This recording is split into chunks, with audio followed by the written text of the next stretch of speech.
Asa Greer. Asa Greer here somewhere I that's don't, going to pray. do our invocation. Right, Terry. Oh, Eddie's sick. Because Oh, everybody. Eddie's here, yeah. Oh, please Oh, come up. yeah. Who is that? Eddie. Eddie. What is it? From Pastor Eddie from. Pastor Eddie from Pastor First Eddie. Assembly. He's, From First Assembly. Blessed us Now, is that before. Pam, is that where you go? Yes. That's where you used to go. David. Thank you. It's so nice to have you. Good to be here. Let's pray. Father, we just thank you for today, God. I thank you once again for these board members and the staff for the county, Father, that's leading us, this generation, to tomorrow, God. I pray as they make decisions today, Father, that they will be open to your guidance. And Father, I pray blessings over their family, over this county, over every student as we're wrapping up this school year. Father, I pray for a blessed summer. Father, I pray for the next school year. Father, that your hand will be upon every faculty and staff and their families. We thank you, God, that Putnam County is blessed by you. In Jesus' name we pray. Amen. Amen. Thank you very much. You may be seated.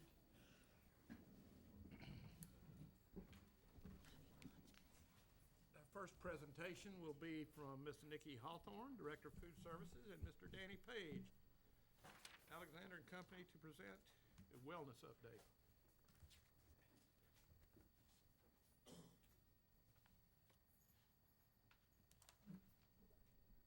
Good afternoon, board members. Afternoon. Good afternoon. Today we're going to do just a very brief wellness update of our wellness program for our school district.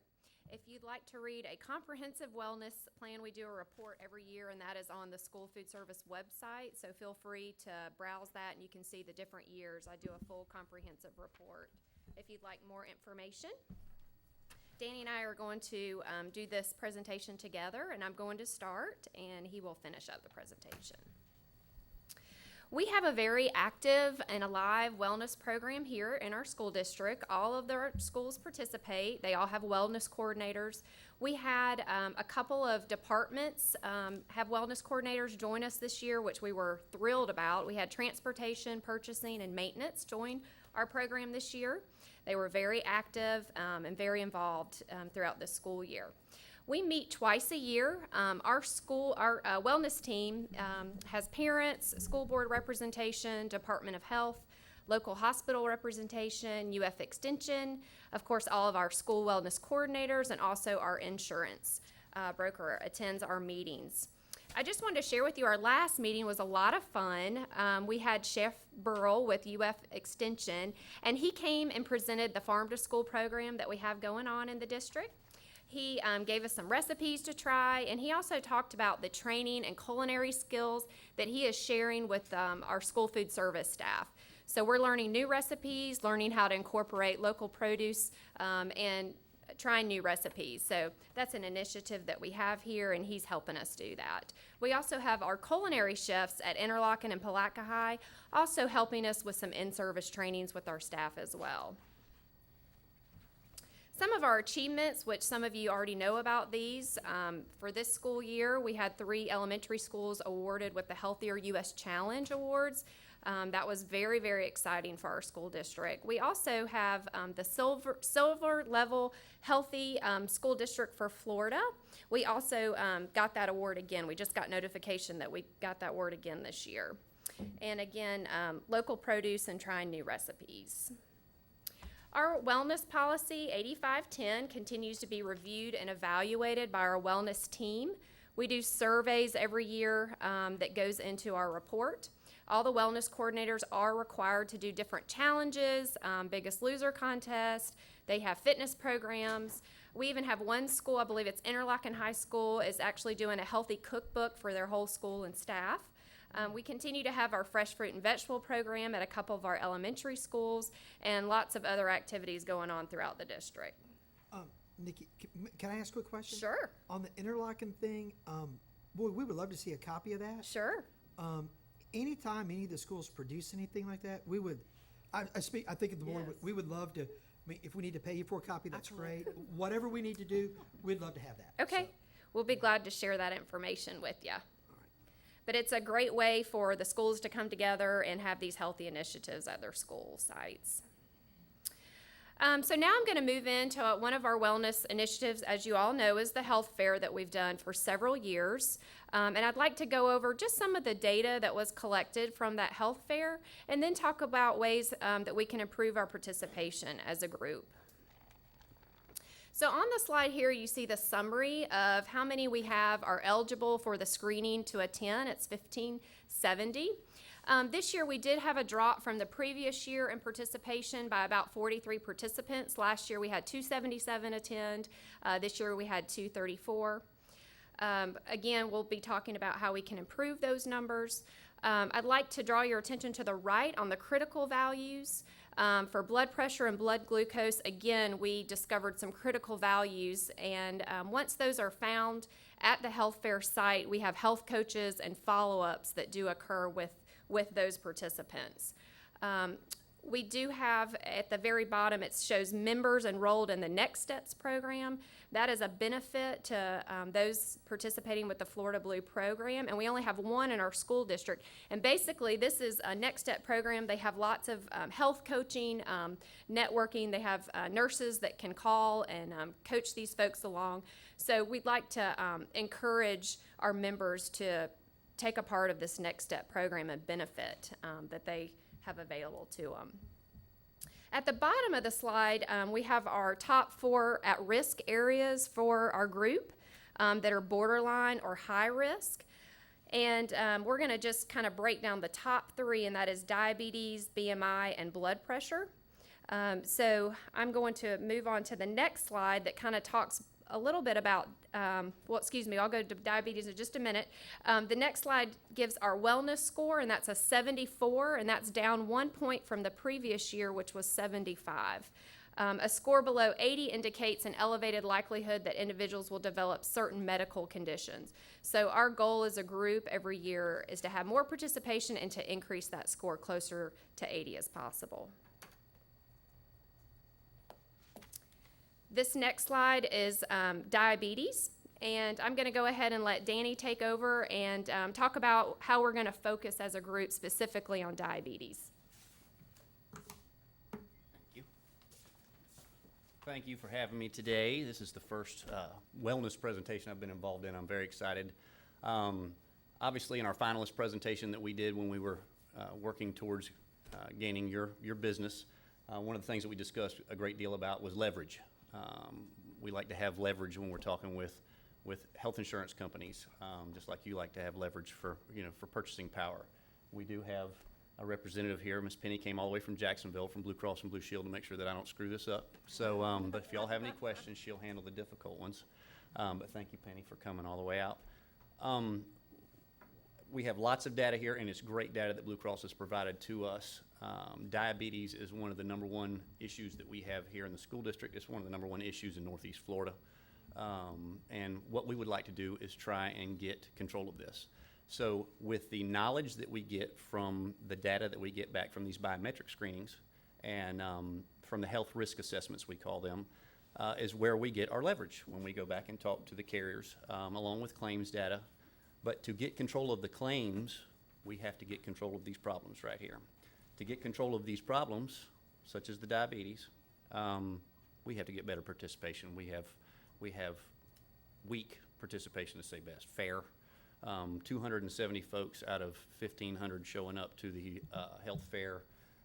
And I know the health fair that is a wonderful health fair that you guys do. There's lots of great information, but the main part are the health risk assessments and the biometric screenings. If we don't get more participation, we're going to have a really hard time driving down our issues. So diabetes is the first big issue that we've identified. It's up 5% from last year, but again, we're looking at 15% of the overall group. The BMI score is up 3%. All these go hand in hand with our major claims, with our biggest claims that we're dealing with.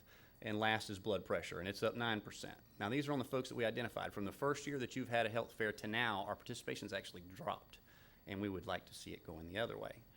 Yes, sir. Danny, let me ask a question. Is it, right now, we're doing all the screenings at the health fair, correct? Is it possible to decentralize, is that correct? Yes. Okay. Is it possible to decentralize that? Yes. And to offer it within the schools themselves during a school day when teachers have breaks or lunch to go down and participate? This gets difficult. Blue Cross and Blue Shield is kind enough to handle the biometric screenings for us and the health risk assessments. It gets difficult to get a team of nurses in for the participation that's required. Okay, so how many people does it take? Can we do it with volunteers locally? Because if this is gonna significantly help our insurance costs, and more importantly, significantly help the health of our friends, of our employees. Right. Then we need to explore, we have a lot of nurses, we have a lot of volunteer organizations. I'm just saying, at our church alone, we run a health clinic, 2 days a month, free healthcare. All right, Good. and there's people who volunteer for that. I just suspect there would be people who would volunteer, professionals, certified licensed professionals, who would volunteer to come in and help with this if there was some structure and organization to it. And that's something we can discuss. Penny and I can discuss how That's- we can put this You together. will get the participant rate up. And I'm going to help you with one other way. I'm going to Yeah. suggest that we All can right, get the okay, I'm sorry, participation go up. ahead. No, that's all right. I'm sorry. So with the participation, one of the things that has been suggested is in the past, we've done one of the screenings in the south end of the county and one set here, and it did help the participation by about 100 folks. So that is definitely something that we can look at, is trying to make it a little more convenient. We can look at making it where they can go to their primary care physician and get those screenings done and bring them back to us. Yes, they're going to have to pay a copay or depending what plan they're on, but we can try to make it as convenient as possible. Engaging your employees has been pinnacle. That's why we did the design class a couple weeks ago here, and we had great participation. I don't know if any of you were lucky enough to be in that design class, but I thought we had a wonderful feedback. And I've gotten phone calls actually from some of the folks that were in the design class because we mentioned what I'm about to say to you, and they weren't against it, okay? So we have done kind of a benchmarking study with another school district that was having trouble the first year with having participation. So we put in incentives to get them to participate, and the incentives are financial incentives. If we can get a wellness promise, it's that simple, from your employees, that within, let's say, a quarter, we give them a time frame, that they participate in the health fairs. And I am sure I've got slides for all this. If y'all are looking at the slides, here we go. So this is based off of a school district, it's a little bit larger than yours, but we had real difficult participation in the beginning. So we gave them a wellness, we asked for a wellness promise. If they would buy in with a wellness promise, then basically their benefits would be a little bit cheaper than the folks that don't show up, okay? It's not a huge number, all right? With this group that I'm about to talk to you about, it was about $38 difference in whether you're part of the wellness promise or you're not. It picked that participation up from 17% the first year to 74% the following year. Those are the numbers we need to get control of what's going on. Because once we have that information back, that we do seriously see the diabetes issues, then we can put programs in place with Blue Cross and Blue Shield. They will bring nurses out. They will do training, smoking cessation programs. They are here to help because they want the claims to go down as well. So it's kind of a team effort. Coming up with some ideas from you guys as well, just like you just mentioned, Terry, that I think would, build the participation and help us get the knowledge back that we need. So we lowered the premiums for the employees and enrolled spouses. What they have to do is complete an online health questionnaire at least, and we gave them a date. But, at the time it was by April 30th. No extensions. We can't give them any slide room. The biometrics is either at a physician's office or at the health fair, and it has to be done by the same date. So if they'll get that done, and if we identify any major issues, we can put coaching in there for them to help out, and that's what the whole program is. Also, and this was done, nicotine users were not allowed to be in the lower cost premium the first year that we did this. Now, we don't have to do that all at once because I don't want everybody jumping ship on me, but that has definitely been identified as one of the largest drivers to your premium is people that use nicotine, so that is something to look at in the future. So here are the rates. This is how easy it was. The single rate, it was $105 if they were on the wellness program. It was $143 if they were not. That whopping $38 difference, and I'm just using the PPO as an example, drove the participation up significantly. Per month. Yeah, yes, ma'am. So that's, what it's showing you next slide is there were several different plans that they could choose from, but all in all, it's the one that's in the circle that counts. That's the 74% enrolled in wellness that really gave us some numbers back that we could use. We've got lots of statistics that tell us how much these different disorders cost your program. The most recent statistic that I read as of yesterday was that someone with a diabetic issue that they're unaware of spends on average $14,000 a year over what somebody that's healthy spends. So in this one school district, that was 62 folks. That was $870,000 on diabetes alone that we identified. So if we could spread that out a little bit, we could really get control, I believe, of your spiraling healthcare costs. So it talks here about depression, congestive heart, hypertension, diabetes, cholesterol. Those are the main things that we're trying to get in control of.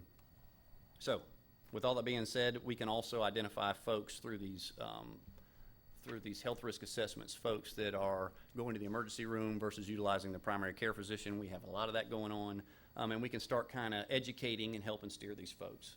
Kirk was kind enough to offer to help us with maybe some video presentations to these folks. We get a great deal of data from Florida Blue that we can use to help educate your employees.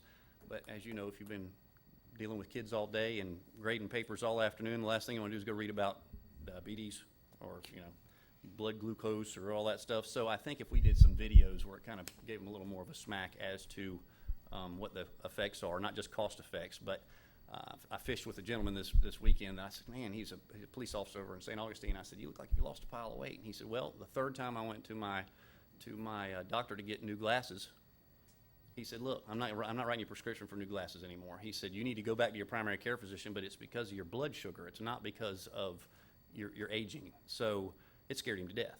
And he lost 47 pounds in about 4 months trying to get this under control. So I just think if people start realizing that it doesn't take that much of a lifestyle change to get some of these things under control, we'll be able to help get your costs under control here. So it's collecting the feedback from the employees and looking to set long-term strategies, and that's what Blue Cross and Blue Shield would partner with us on. Main thing being, there's different ways to incent your employees. Setting the cost off a little bit is the easiest way. You can also change deductibles and plans and say that you have to take the higher deductible if you don't start participating in the wellness program, or you get the lower deductible if you do, but the financial incentive is the best way to do it, we see. So that's just to be thinking about. If y'all have any questions, if y'all would like a copy of the presentation, because I know it's kind of hard to see some of these stats, I'll gladly email you a copy of the presentation, whatever What's you'd the like. name of the promise? The Wellness Promise. It's real simple, but I you've couldn't got to remember get a if it was buy-in from your wellness or employees. Yeah, healthcare. that's what we Danny, call it. Put a do lot the of thought behind it. employees, I know a lot of them donate blood when the Bloodmobile goes around, and I used to be on the board of directors of Blood Bank for a lot of years, and the high school students, is there a way that they can learn by participating in the blood draws and stuff like that? Or is that, I mean, they could watch, or Right. I don't know if somebody'd let them, but that might increase secondary ed teachers to Right. go in there. And, I look back over the years, we've lost so many great people in transportation and in not only teachers in the education realm, but in the support Right. classified, that it was needless. They were in their 40s and it could have been found so easy. And that's usually what it is. It's something simple that I got a client up in Jacksonville that they had an employee that every day he'd rebandage his toe. And he'd put his boot back on and he'd go back to work. 'Cause that's the way he was raised up. You didn't complain. And he kept doing that until it got so bad that he finally went to his doctor and they removed his foot. Right. So it's just getting that point across that something as simple as a vision exam can identify the majority of these issues that we're dealing with. It's just getting the participation. And I'll be honest with you. I called my sister. I called the friends that I graduated from school with that were here, and I said, I'm going to be at the health fair. Y'all going to come by and see me? I haven't seen some of them in years. Y'all going to... Every single one of them had an excuse for not being there. Every single one of them. When we did the design class the other day, the majority of the folks in the design class were not at the health fair. And there's a lot of folks that put their heart and soul into that health fair. That is an incredible event to take up the whole gymnasium with folks that are there to try and educate. And then have the nurses in the back to do the good part of it, the part that we need back. We just have to get a way that we can help with participation. I don't So. see Mark Modell, but I certainly hope Mr. Roach and he can find a way to help you guys increase participation. Good deal. Well, I'll keep up with y'all on what we come back with and see if we can't get your buy-in on some of these incentives. One other thing is you have some wellness dollars coming back from Florida Blue right now. And we could utilize some of those wellness dollars to maybe offset the cost for the folks that do participate versus don't. I mean, that's what the wellness dollars are all about in the first place. So that way there wouldn't be a major financial strain on the district. So we'll look at that as well before we come back with another idea for you. Thank you. The figure you mentioned for the incentive, was that You have $38 per month or? Yeah, it was per month that they used there. They tried to use a statistical number that the ACA says that we can't go further than 3 times. Is it 3 times? 30%. So right now you're over $400. So I'm just going to do round numbers. So that means you could discount the rate for somebody going to the wellness fair up to $120. But that's seriously slapping the people that don't come to the health fair. So I think if we just kind of eased into it with an incentive and see how much of participation pick up. But with this school district, it was as little as $38, and to pick it up from 17% to 74 was significant. So, Yeah, that's great. all right, you want to finish it up, Nikki? Sorry, I went long on my. That's okay. I was just going to give a plug. We are having a fun run and race on Saturday if you want to improve your wellness. Yes. This Saturday at 8 o'clock is our 5K, and all the proceeds go to our weekend backpack program to purchase food. And Danny is our title sponsor. His companies are the title sponsor of the race, and he will be there participating as well At the riverfront. at the riverfront. By the clock. You gonna run, Nikki? Yeah, Pardon me? run By it. the clock. By the clock. Yes, ma'am. Thank you.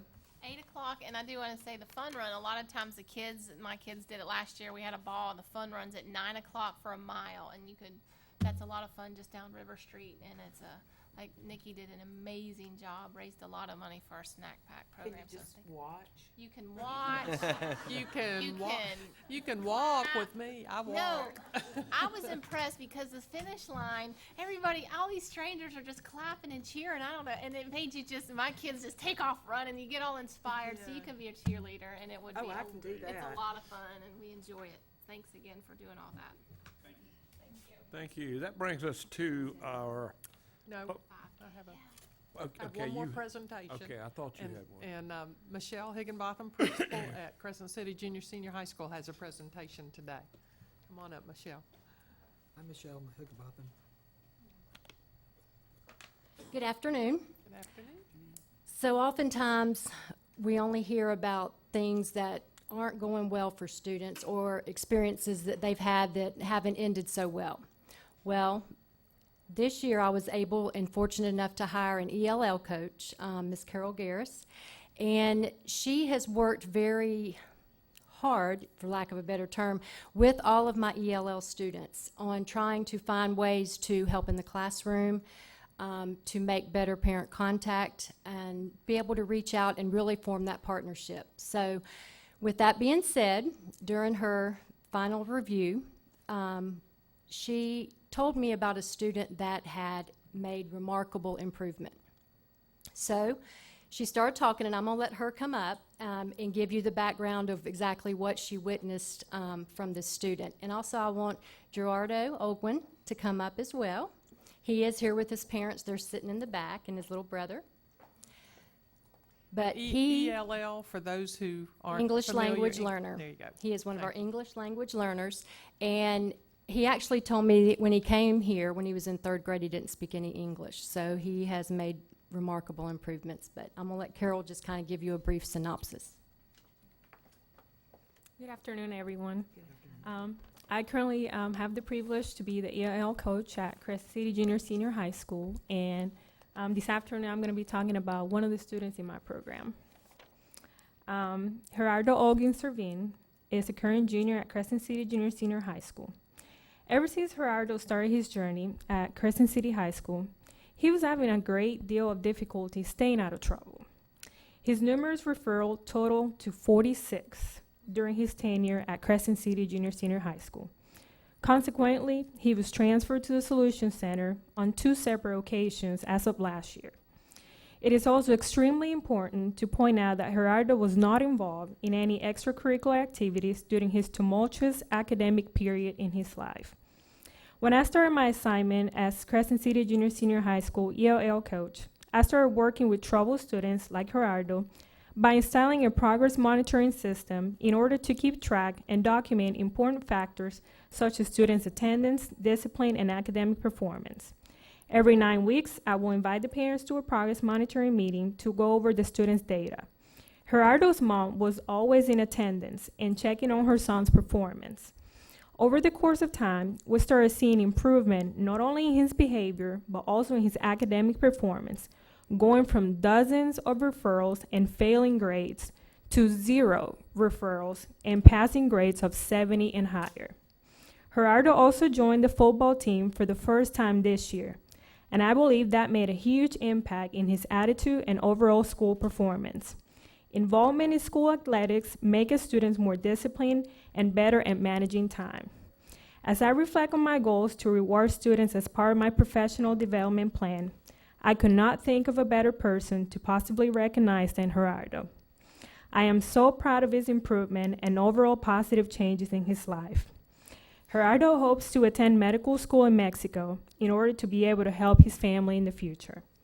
As I interviewed Gerardo, he told me how much he admires his mom for her hard work every day in the fern fields, and his dad for always being a role model for him to follow. Congratulations, Gerardo, on your immense improvement and accomplishments. Remember where you came from, and most importantly, keep up the good work.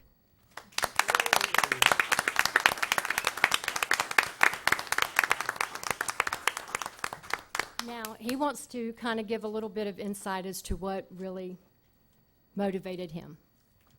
Good afternoon, everyone. Good afternoon. And I wrote this down because I thought I was gonna be getting nervous and I forget about what I was gonna say. But I want to thank my principal for enforce the school rules, procedures, the academic, and everything. School environment is more safe, and school deans, administrators are out talking with the kids and getting them more involved with activities and the right way to behave and act. I'm now more focusing in my future, but I'm in the Health Science Academy, and Ms. Sauls has been very helpful with introducing me to the lady of First Coast Technical College, and I now want to do something with my life instead of getting in trouble. And that was a great push for me to think that I want to become a doctor and go to college. I'm also involved with Deputy Brady in the boxing and football. The teachers see me less disrespectful, and I'm passing all my classes now. Ms. Garrison has been a great help. She calls my mom and meets with my mom every month to talk about my grades and my behavior, and if I have any problems with my assignment, she gives me help and tutors me, and I want to thank her and Ms. Higginbottom for everything they've done. Thank you. Thank you. And I want to present him with the Golden Spear Award T-shirt. And in the back, of course, it says, "Integrity is doing the right thing, even when no one is watching." So that's your We love success stories. Thank you for bringing that, please, anytime. And he's getting a certificate for the Most Improved Grader Award for this year. All Great job. right.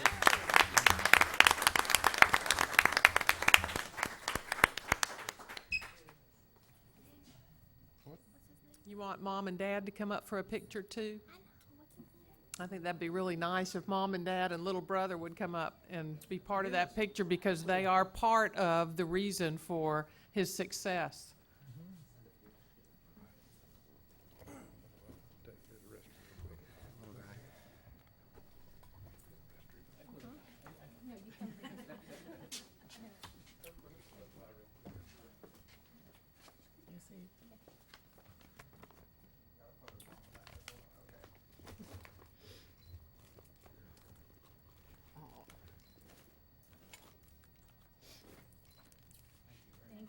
Thank you so much.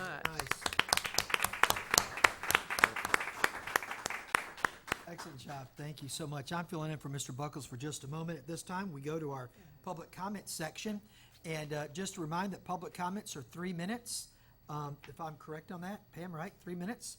And we only have one card turned in, and this is from Georgette Cruz. Ms. Cruz, come on up. Please come to the podium over here, if you will. Tell us who you are and where you're from. And you got 3 minutes. My name is Georgette Cruz, C-R-E-W-S, and I live on 101 Height Trail, Palaca, Florida, 32177. And I would like you all to please reconsider the school start date of August 10th. Many families have already made plans for August. In addition to the heat that is really high mid-August, our children deal with it the end of August and September. They have to go outside for PE. I don't know if you all have a plan in place for heat exhaustion or heat stroke, but some children also suffer from asthma. And we would like, at least for this year, that you would please reconsider, even if it's just 1 week. Start the vacation for Christmas later, maybe take away 2 days at Thanksgiving. You know, we need to do something this year because many families have already made plans. Thank you for listening. Thank you. Thank you. Thank you. I don't think this is the only card we have, and if, I've been told that there may be others trying to come to speak, or maybe one more, so we'll see if they get here. All right, that brings us to the consent agenda. That's been put before us by Superintendent Criswell, and I need to know if anyone has any items they would like to pull. Ms. Crawford? No. No? No. And No, sir. neither do I.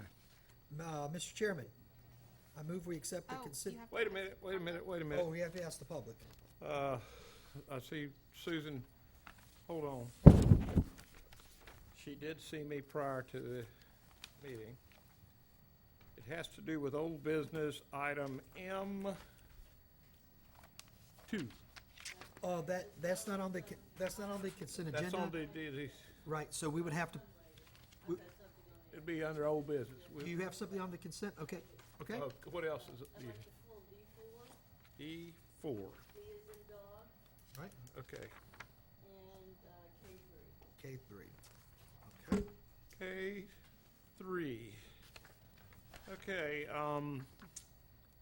D4 is the school board meeting minutes for April 21st, 2015, regular meeting, workshop and special meeting, and expulsion meeting. Yeah, what we do, we move to approve everything. but But we'll that's pull those right, from- yeah. okay, I Can- was gonna do Mr. that. Chairman, Yes, sir. I Need a move we motion. accept the consent agenda minus D4 and K3. Second? Have a motion and a second. Any opposed? All in favor say aye. Aye. Chair votes aye. Okay, that brings us to the items that have been pulled. And D4 would be the first. Would you like to Susan, you approach come over here. the podium and? Yeah.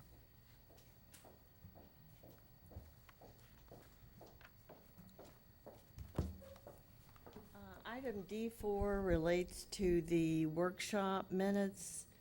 There's actually half of those minutes are excluded from the consent agenda, and that would be the half that Rhonda did the presentation on the financial state. So I want to bring that to your attention that the minutes are incomplete.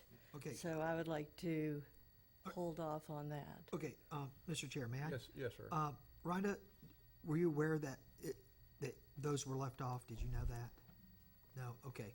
All right, is there any reason, Madam Superintendent, that those would be, is it clerical, Sharon? Just, I don't have a copy with me, I don't know. okay. Okay, would it be permissible, Susan, would you find it fine if we approve the minutes with the addition of the presentation minutes? Was it strictly Well- the dialogue that she gave and which would be recorded? Yes, I mean, there's no minutes included in your package whatsoever for that portion of the workshop.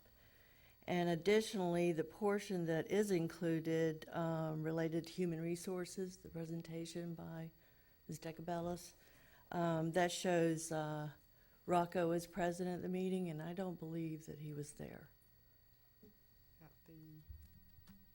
At the workshop meeting Workshop. where Rhonda and Debbie Decabellis made the presentation to the board. Oh, I see what So I want Yes. those corrected. Okay. So you're welcome if you approve, you can approve the with the workshop correction. minutes for human resources, but you do not have the complete minutes, Right. therefore, You just pull the workshop, I we can bring it back at the suggest- next meeting, it's not that big a deal. We'll pull those minutes and, or Terry, well, I need Yeah. a motion. I can't just. Yeah, argue. no. What we'll do then, I move that we pull the minutes at this time and resubmit them at the following meeting. right. That's my motion. I have a motion and a second. Second. I have a motion and a second that we pull that and bring it back at the next meeting. All in favor, say aye. Aye. Opposed? Carries 4-0. The second issue relates to K-3 contracts. Be right there. Ma'am? K-3 contracts K3. Okay, in relationship to the Putnam County contract with NEFAC. yes, ma'am. I think I have some issues that I would like to discuss with the board prior to, the presentation or the approval of at least the Putnam County contract with NEFAC. Well, knowing that NEFAC probably works on a different timeline, I'm not certain that, The board, can NEFAC's shelve it. Board of Directors has already approved all of this. Yes, so this it is an comes after to you the all as a fact. formality. is it something you can discuss right now?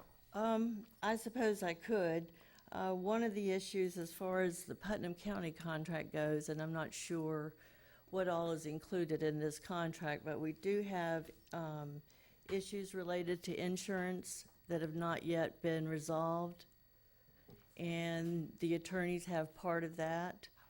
And then we have other issues which were recently brought up that relates to the fee that we received from NEFAC for the accounting, Indirect as cost. well as the actual costs that we're incurring. Yeah, well, There's- I'm not certain where we're going with that, but, it's possible that one of those other districts may want to be the fiscal agent at some point, but Right. I don't know that we can, since they've already voted, do we need to pull that? I mean, I don't think we've she ever has had. issues with it, but I'm not sure which contract covers which, but if we are in a deficit related to NEFAC and we're actually, You paying mentioned- them, yes, you mentioned insurance, then you mentioned indirect cost. well, insurance as well as the relationship between our costs with NEFAC and the fees that we receive. I understand that we're at a deficit in that relationship, so. We're not in a deficit. We figure up the man-hours we put into NEFAC, but we are the host district.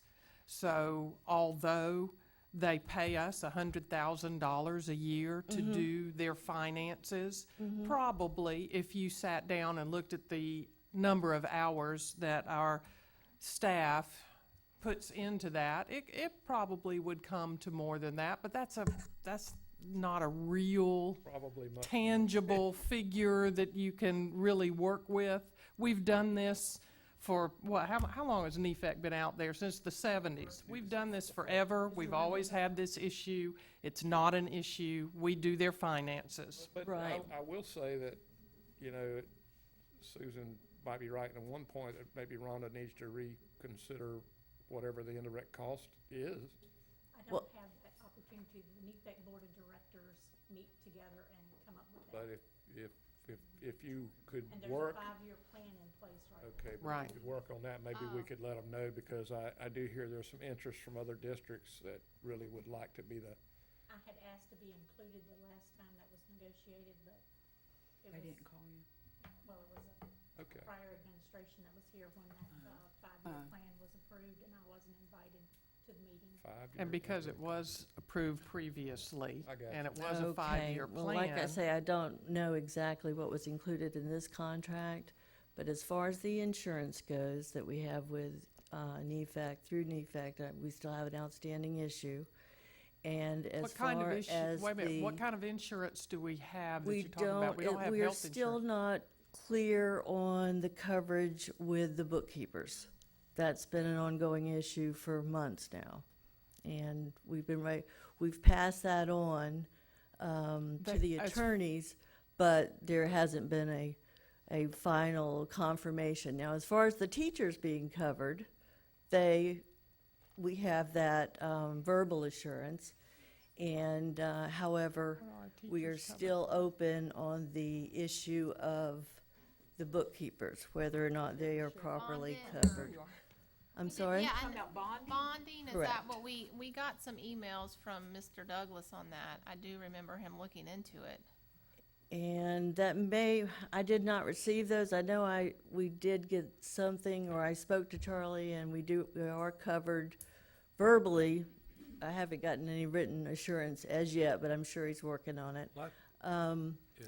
But so we're having an issue there, and then this, the estimate that I saw was that, it's about $20,000 a year that we're subsidizing, that's my verbiage, but minimum, we're subsidizing NEFAC, and I would have liked to have brought that up with the attorney in private, but you asked, and so I'm telling you. Okay. We're And their that's at host minimum, district. because that doesn't include quite a few things like human resources, et cetera. I believe that's what it was. Okay, So, well- but that's only including the information or the services that finance alone provides NEFAC.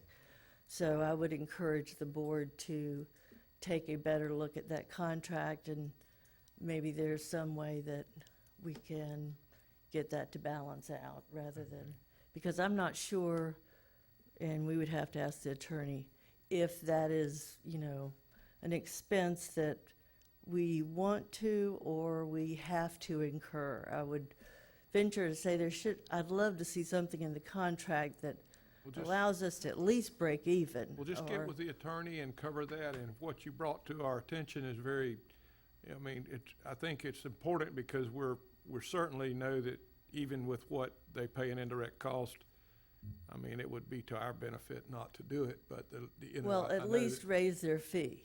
Well, they that's, but it's should- been, if it's They been should be covering negotiated, our costs at minimum. if it's Was it- been, It commenced the 2013, is that correct, Rhonda? So it's 2018 before we can even renegotiate.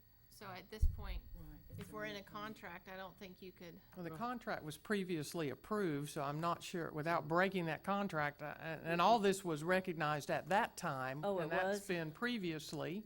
Well, I just And looked in the so- document, it says commencing 2013, July 2013. but it So- is possible that the board of directors at NEFAC could say, one of the district could say, we'd like to vote and maybe be the host district. but We, it's- Gotta be the we are currently the district of record Record, is the that's right. official term. I've always called us the host district. We've always done that because their building is located here. They own their building, we don't own it. It's something that's been done for a lot of years. Rhonda made a presentation at the last board meeting at NEFAC, and there is no other of those 15 districts that want to do what she does. It's tremendously difficult, and we've done it for, since the 1970s. I didn't think So- they'd want to do it. So I have some other suggestions that I'll make to them at the next board meeting, but in the meantime, the 5-year plan was approved by a previous administration, and I'm not sure, I guess our attorneys would have to tell us at this point if we could get out of it. Right, or It's if, been something we've always done. One party or the other there would have to be a termination clause in there if Right, or we so some sort chose of, or they so chose.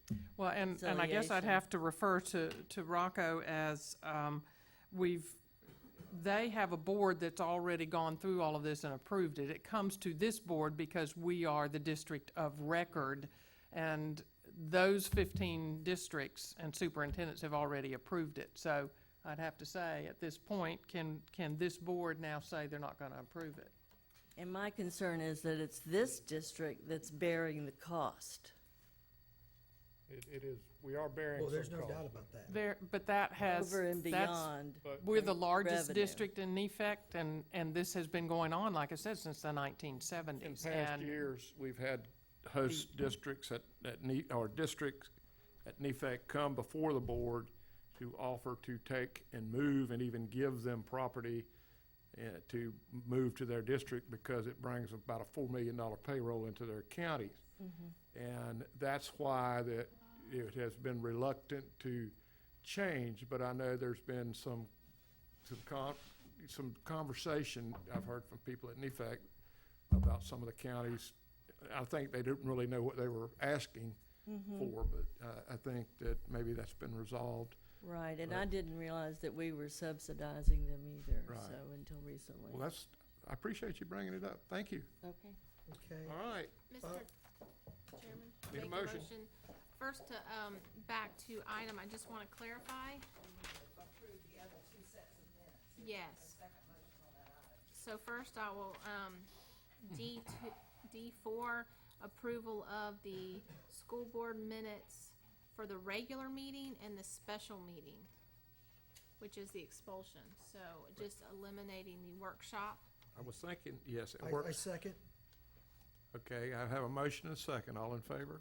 Aye. Aye. Chair votes aye, 4-0. And Mr. Chairman, I would like to make a motion to approve item K3. We have a motion to approve item K3, the NEFAC contract. We have a second. All in favor, say aye. Aye. Chair votes aye, it's 4-0. Okay, moving on, Emergency. go into emergency. Declare now that we are in emergency session. And I have a NEFAC emergency session item here somewhere. I think Mr. Wright took it. I saw this What, did I card. take it? There you go. There you go. There you go. Anyway, we have two emergency items. First one is an EFAC addition of job descriptions, justification, explanation, time sensitive. I'm gonna need a motion on that. So, make a motion? Got a motion and a second. All in favor, say aye. Aye. Chair votes aye, 4-0. Number two, NEFAC Florida Lead Teacher Meeting in Kissimmee, Florida, justification, explanation, time sensitive. So moved. Motion Second. from Terry Wright and a second from Nikki Cummings. All in favor, say aye. Aye. Chair votes aye. 4-0. Takes us out of emergency session. Ms. Cummings, thank you for showing me how to use the gavel. That was really good. I thought that was cute. I did receive a letter here, but I think it'll be most appropriate to call this speaker up when we get to the item that she is most interested in under old business. So, first, we did the emergency session. Well, Under new business. under old business, Mr. Chair, yes, sir. I move that we remove from the table item 1. Second? Motion a second. All in favor, say aye. Aye. Chair votes aye. All right. The next item But, under, we have to discuss that and vote on all right, the next item, excuse me, it. Number 1, discussion, old business. I thought we just did number Well, we one. removed it from the table. You have to Okay. vote to remove it from the table. then All you right. have to This vote to- item, I recall, had to do with the minutes and, the discussion of the workshop meeting and what was on it and what should have been on it, and just not sure if there's an attachment, so I'm not sure if we need to. No, this is the last one, remember? No. Oh, they're on No, the the- next item. The next Okay. item is the one. So they have, It's- so. Then we Mr. have to Chi- move to accept it. Yes, okay, and It was the next item. Correct. okay, Okay. yes, okay.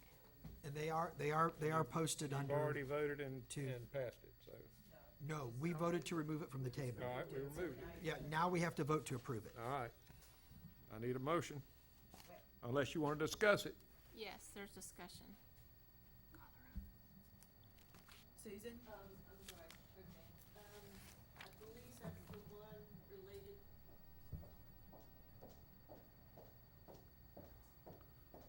M2, I believe, is the one related to the workshop that I was at, and we discussed the board auditor. And what we have is, we don't have that included I see that. on It's- the, we have the wrong minutes in Correct. there.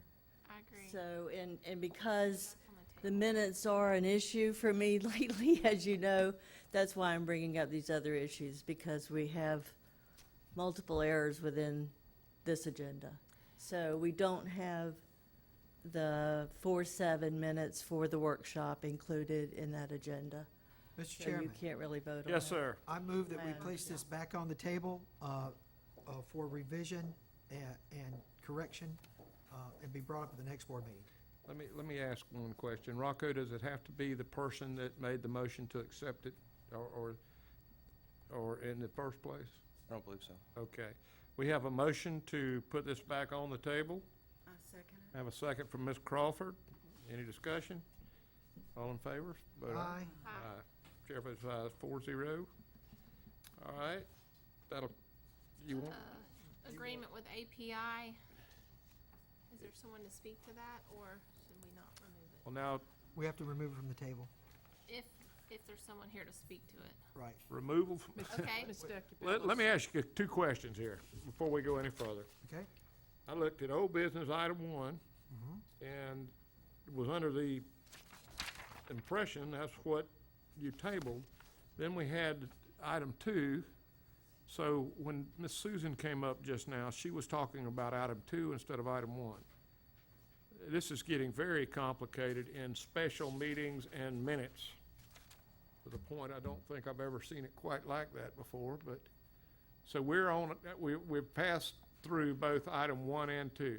Correct. And I make a motion to remove item 3, which is agreement with API, from the table. All right, we have a motion to remove it, I second. and we have a second. Any discussion? All in favor, say aye. Aye. Aye. All right, Miss Debbie. We did receive information from API, and we did forward it on to the attorney, and I believe Rocco's had an opportunity to look through the new contract that does contain additional information on the insurance that is provided by API. Additionally, one of the concerns, I believe, was the venue was not within Putnam County. They've changed the venue, Right. As well as making the contract applicable to the Sunshine Law, which they have added that as well. So at this time, they've made the provisions that we were concerned about. They've changed those. Mr. Chairman, I make a motion to approve the agreement with API. I second. we have a motion to approve or approve. And we have a second. Any discussion? All in favor, say aye. Aye. Okay, chair votes aye. 4-0. New business, discussion and update on the Campbell Building, and since Mr. Douglas, what, he go on a gambling trip to Las Vegas? I can neither confirm nor deny. He's in Seattle. I have been helping Mr. Douglas with the Campbell Building as well. Yes. Just so the board is aware, per a Florida Attorney General's opinion, for a building valued over $500,000, it is required that 2 appraisals occur. We have one. I've spoken with Rhonda. We have an individual, Mr. Messer, who has given us a quote for an appraisal. And at this time, per my understanding, I've conveyed that he can begin the work to do the appraisal. Another requirement is that we have to advertise the sale of the building. I've contacted the local newspaper to make sure that we're in compliance with that. And so we are moving forward at this time. All right, I've got one little caveat while we're there. This was given to me by a relative of the Campbell family, and this is a biographical spread essentially to some extent of Mr. John Campbell. I've got enough for everybody, but Vicki and Jane. But anyway, I'd like you to just keep that, and Phyllis, did you get one? Okay. I'd like you to keep that and look at that, and if we do at some point come up with someone in the selling of that building, we certainly would like to find a way to keep that name, because he was certainly a pioneer in bringing Hudson Pulp and Paper to Putnam County, which they named the highway out there, John Campbell Highway. And he was just a very forward-thinking former mayor, businessman. So anyway, please keep that for your own information, and that's just something to consider, okay? I do believe the Campbell name on that building is registered in Tallahassee in a historic registry. And I don't think we could remove the name if we wanted to. Whoever buys the building will inherit the name because it's a historic building. The Okay. building is historic, and it was named Campbell long time ago when it was in elementary school. Right. So, Campbell Indians. Yes, when my father was superintendent, he recommended that it be named John W. Campbell Elementary. So that was a long time ago. Yeah. Yes. Okay, so any more discussion or questions on the Campbell Building? All right, discussion and input and action on 2015-2016 school year calendar adopted on April 21st, 2015. And I do have a parent that came late who tried to get here earlier, and I think it might be beneficial if the board would allow her to speak and to come up. She has her child with her, and to hear her case, if that's okay with the board. Sure. It's fine with me. Miss Jeannie, come on up. Hey, Landon. He doesn't want to talk to you. Yes, he does. He loves me. Jeannie Pierce, 115 Walton Road, East Palatka. In the microphone a little closer, Jeannie. Do I need to repeat that? No. No, Okay. you're fine. Thank you for the opportunity to be here. I wasn't sure I was going to be able to speak, but I want to thank you all for allowing me to do that. I am here today to, Landon, my son, is an ESE student here in Putnam County and has been his entire school career. Attends E.H. Miller School. What a wonderful school that is. Y'all should be very proud of that. I had requested an IEP meeting in January to start navigating Landon's school career will be coming to an end when he turns 22. And I had asked that IEP meeting to start navigating his adult day program.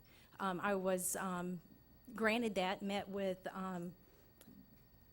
Libby Weaver and Landon's teacher and some of the other people who was going to help me navigate that. And to my surprise, I was told that the second semester would end on January the 26th, which is a late date for the second semester to end. Also, when you're 22, you can no longer attend school if you turn 22 before the second semester begins. Landon misses that by 2 days. So last week, when I heard that the school schedule for 2015-2016 had been changed to August 10th, what a wonderful thing that was for Landon. He was going to be able to graduate 2016 as we had planned.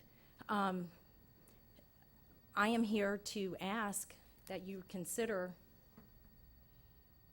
the original plan, or not the original plan, I'm sorry, the plan that was just adopted for August the 10th, or maybe meet in the middle somewhere. I don't ever remember school starting or the second semester ending so late in January. Now, let me ask you a question. If the board were to take some type of action and it went back to the original calendar, To the 25th of August. no, if it went back to the original calendar that was, I think, the 28th? No, it's the 25th. 25th. The Okay, 25th of 25th. August. Then would that, That would not. Landon would miss Landon being wouldn't be able able to to attend graduate in the school. spring by 2 days. That semester ends on the 24th. I'm sorry, the 26th. Landon turns 22 on the 24th. So we need to start earlier. Ms. Weaver, is there anything you could add to that that'd help us verify that, update us on what the facts are? Well, what she is saying is correct. In Putnam County, we honor the semester in which the kid turns 22. So why we do that is if a child turns 22 years old, we don't want to cut them off in the middle of a semester when they're in the middle of gaining credits, not at the an obvious break or anything like that. In his case, under the original calendar, which is the calendar that we voted to change last time, he would turn, the semester would start on the 26th, and his birthday's on the 24th. Right. So you're only talking about a 2-day difference. January 24th. January 24th, Right. yes. Landon is currently 21, and he will turn 22 on January 24th. With the calendar that we had originally thought we were going with, that put him having to end his school career at E.H. Miller, January 26th. yes, at the end of that Right. semester, which would actually have been January 25th. So if we started 2 weeks early, even a week earlier, 2 days earlier. yeah, Landon could. Well, as you recall, under the other two options of the calendar, the semester ended, I think, around January 7th, if I recall correctly, and/or a week following Yes. that, around the 14th, both of which he would begin his second semester Shortly thereafter, he would turn 22, but because we allow all students to complete the semester in which they turn 22, it would allow his graduation date to be May of 2016 instead of January of 2016. Mr. Chairman, I have a question. Yes, sir. Ms. Weaver, the rule that someone who is 22 can't attend, even if it's a 2-day window, is that a state law? It is. Okay, there's a state law. Okay, my experience has been, every state law is subject to an appeal, is subject to an exception of policy. Is that true or false within the ESE world? That would be false because the actual rule is age 21. And we're already extending that because of natural breaks and because of finishing credits and so forth. The state law states 21, so we allow them in Putnam County to attend through the complete Next year of 21. Let me ask So another. that they're not even shorted one day, because there's been interpretation whether is 21 the day they turn 21, or is 21 over the day they turn 22. And we're interpreting that as the day they turn 22, they are no longer 21. I need to, and I know we haven't even gotten into the meat of this matter yet, but my next question would be to someone who schedules all classes, would be Ms. Hughes. Ms. Hughes, if we were to back up 2 days just for this child, would all the scheduling have to be redone, or could it be teacher planning? And, I just trying to figure out what's going on here. Okay, it's not really the scheduling. We have, when, you approved the calendar back in January, we built the calendar in each school. Each school has the calendar built 3 different places. It's built for attendance, it's built into the grade book, and then it's built into the scheduling part of the process. So we would have to rebuild the calendar whether you changed it 1 day or 12 days. We're going to it's not something that we can't do. I just want you to know that I don't want to do it and then redo it and then redo it and then redo it because, because it's not fun, okay? Also, I will say too that the 12-day difference really concerned me because we are required by law to chart attendance for children at the beginning of the year. And when they miss 10 days of school, by law, we're to withdraw them and mark them as a did not enroll. Now, you've given a 12-day difference here, and I just think you're going to have a tremendous number of kids who are going to be no-shows because their parents had plans and they're not going to show up until we always have kids who wait until after Labor Day anyway because of the migrants. So we're going to have even more. But yes, and we did go ahead and push all the 8th graders into the high school to start the 25th because they have to start their scheduling process. Now, they have not built the schedules yet, but those kids are sitting out there showing an entry date into the high school of 8/25. Now, I can run a utility, but I'll have to run it, and what I'll do is I will make a processing list of all those 8th graders and then run a utility against that processing list that says change that starting date to whatever y'all have. But we are going to rebuild the calendars. Now, whether you do it a week early, 1 day, 2 days, or 12, we're going to rebuild those calendars. So. Next question, and then Terry, I'll let you go. Libby, this might be for you and Karen. If E.H. Miller were to be on an alternate schedule, you can't do that. No. Not 2 days. No, because we don't want to get into that. That becomes an issue with that's too big a deal. Okay. Yeah. Okay. Ms. Hughes, so as it sits right now, the way you have the calendars built is starting on the 25th. Yes. So you have not already changed it to the 10th. No, I was waiting because I really thought this was. All right, okay. Gonna Okay. disappear? No, okay. So I just want to be clear on that. So it's not already been changed. Okay, that's good. Do you have to go in to each student's file and change that date? I have to make a processing list of all those students, and then I can run it against that processing list with the utility that will change the starting date. So no, I don't have to touch each one individually. I can run a utility. Okay. It's going to take a little time to run a processing list, but I can do that. Right. And but we will have to go to each school and redo their calendars. Okay, But all we right. can do that too. Okay, One okay. quick question about FT, and that might, I'm not sure, you would mention the count, because there was is that the, October 23rd? The calendar that you approved at the last board meeting had a planning day, which actually falls on date certain, which the state sets, and they don't change that. And that So would be the you- October 16th Yeah, date that that would is- have to be changed. Yeah, That's that one. FTE date, Nikki, is that what you asked? Yes, it is. Okay, So I mean, when we're doing with all this, I Right. don't want to go back and change a Yeah. planning day. I want to do Right. it now, and I just Right. want a clarification before you sat down. If that was October 16th? It is the October Survey 2. We have two major surveys for funding, Survey 2 and 3, October and February, and you have a planning day sitting there on our date certain. So Okay. that is the 16th, not Right. the 23rd. Yeah. Right, Okay. Mr. Chairman, I have a Yes, sir. question, and Yes, I don't sir. know who it needs to be, maybe superintendent, maybe Debbie, maybe Rhonda, I don't know where this goes, but changing the starting date, does it affect the pay schedule for, teachers and stuff going back to school? Does it? Yes. They're gonna get paid, and they're gonna work the same number be of later. days, no matter I'm what just asking, calendar. I'm just asking administratively, does it shift, you know? Yeah, I'm so, I didn't hear you. Okay, but reason would say that it would probably impact it. Well, if they start, Positively. if they start 2 earlier. weeks earlier, they get paid 2 weeks sooner, so That's- yes, that's for what the. that's what I'm asking, right? Just, again, not everything's reasonable, right? Just because it makes sense to me doesn't mean it's true. So, all right.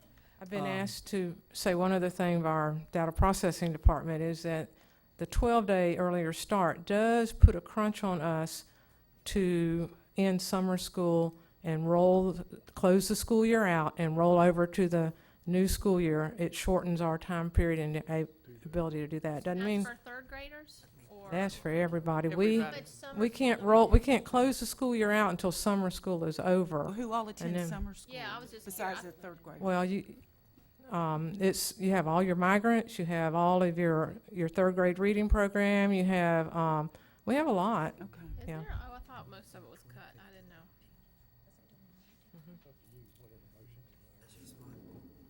So can I talk to, about option 2? Does everybody have a copy of that? No, I don't. That's starting August 18th. Is that, Ms. Decabellis, you did all these wonderful Right. schedules for us? Do you mind coming up? And I had a couple questions about that. While Debbie comes up, let me just say that during the workshop we held on this, we talked about the reason for wanting to go back to August 10th was twofold for our students. First of all, for the high school students particularly, it would end the semester so that they could take their tests prior to the winter break, which obviously is better for those students. If you have 2 weeks of winter break and you come back and you've been on break and you're relaxing and you come back, you probably aren't going to do as well on your tests.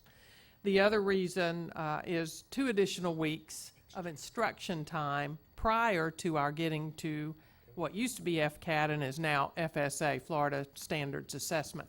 So we looked at that and we talked about that. But when I was asked for my recommendation, I said in the workshop, knowing how much this would cause problems for everybody, my thought was to move it back to the 18th, which is a 1 week earlier start date because the 25th is really late. And then all year long, send notes home to remind parents that the following year, we would start August 10th. Now, at that time, We didn't listen to you. no, you did not listen to me, so I don't even know why you asked for my recommendations. God bless you. It was stated that, well, it's like taking off a Band-Aid, just go ahead and do it. And I so I was quiet after that because I'd given my recommendation. It was not accepted. There is not an easy way in our lives in America to set school times or to set a calendar because there are so many issues to consider, from ESE to vacations to computers and everything that has to be entered. It's a huge undertaking, and people wouldn't think so, but this is the world we live in, and if you live here every day, you understand all of those issues. If you don't, and you're a parent or a person in the community, you only understand your own personal issues. Trying to please everybody is never going to happen in anything we do. And I continue to remind you, our number one priority for existing are the students and what's best for them. So how do you balance what's best for the students with what parents and others in the community need?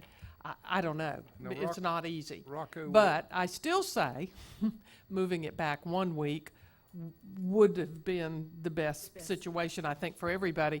For Karen and for our data processing department, there is no easy answer because they went with the calendar that you originally set. So whatever we do is going to create a great deal of work for them, even if she can use the utility and hope that it works. If it doesn't work, she may have a mess and have to go in and redo every student individually. So just so you know. Rocco, Okay, well, let me be real clear, Mr. Chairman. the person that made the motion would have to be the one that makes the motion to bring it back. That would be me. Okay. Let's be real clear, that in the workshop, I recommended a 1-year delay. So that's full disclosure. You did. I recommended a 1-year delay in the workshop. I said, let's go ahead and approve the calendar this year. Let's give a 1-year delay till next year. And I did not push for that. I was not strong on that, and that's my fault. Part of what I do for a living, many of you don't know, is I deal with change management, and I deal with implementation. That was a big lurch. 15 days, 10 days is a big lurch. That is a big shift. And I get the benefits of instruction, but we're gaining no more seat time, which seems to be the hot topic these days. But we do get better instruction time. We do prepare for the test better. That's all well known, and I am 100% fan of all that. Think it's good, think we should do it. But I do believe that there has to be, and I was the one who requested the superintendent put this back on. I want to thank the superintendent for doing that. She didn't have to, but I thank her for it. We had a very nice conversation, and I just think we have to be to anything 2 days or more to change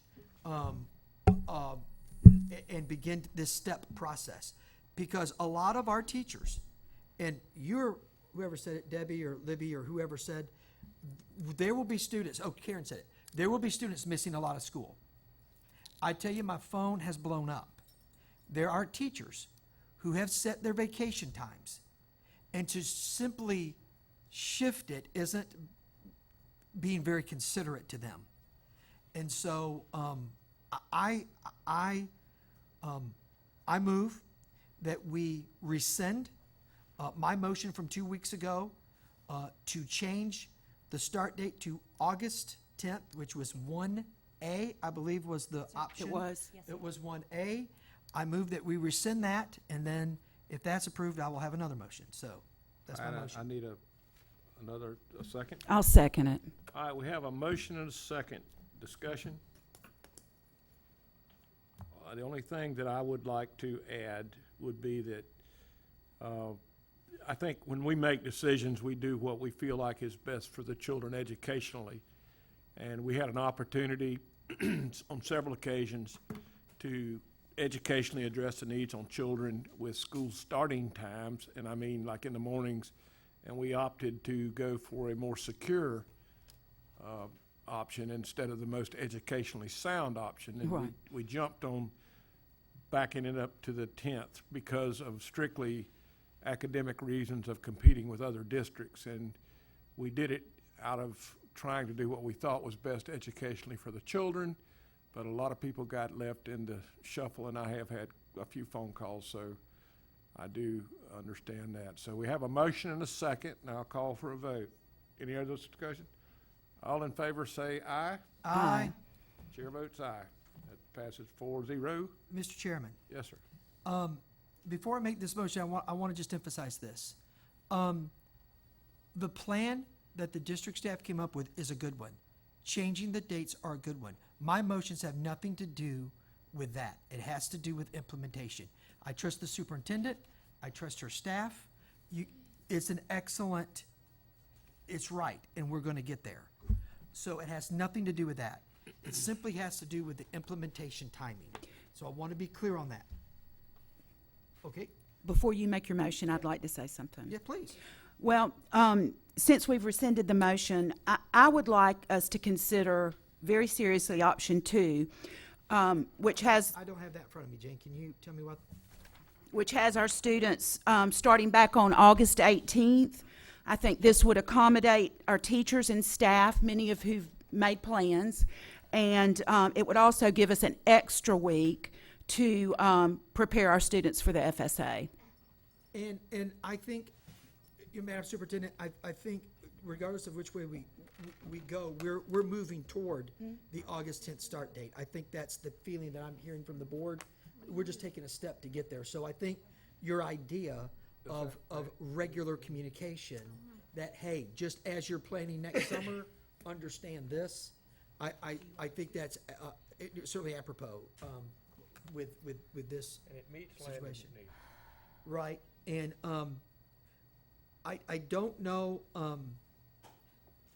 how many, let me ask this, if there are staff, Madam Superintendent, that have already planned and I don't think this will be many, only going a week out.